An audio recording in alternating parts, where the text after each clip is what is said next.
Welcome to our Computer-Delivered IELTS Tutorial 1. This tutorial will show you how to complete and prepare for Computer-Delivered IELTS.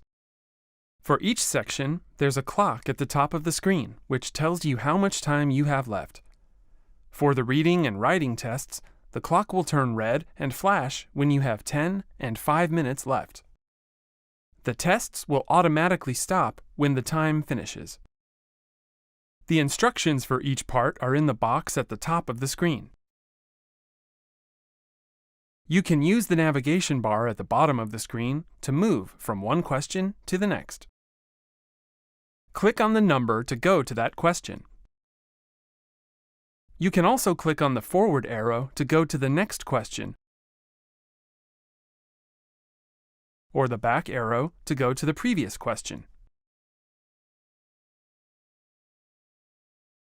When you have answered the question, a line will appear under that question in the navigation bar.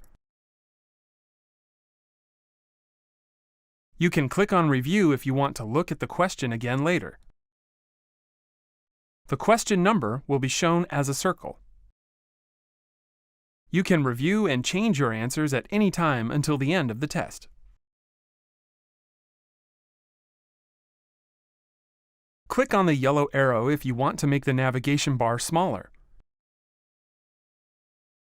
You can use the scroll bar to see all the questions. In each of the tests, you can change the screen settings. To do this, click on the Settings tab at the top of the screen. You can change the size and color of the text.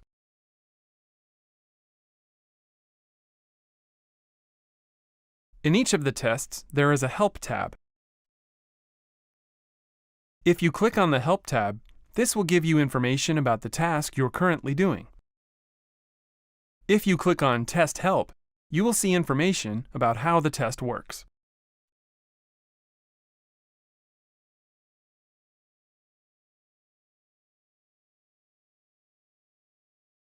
If you wish, you can also highlight sections of the text. If you need to leave the test room for a few minutes, you can hide your screen by clicking on the Hide tab. When you return to the test room, click on the Resume Test button. That is the end of the introduction tutorial for Computer-Delivered IELTS. Check out the British Council IELTS YouTube channel for tutorial videos for listening, reading, and writing.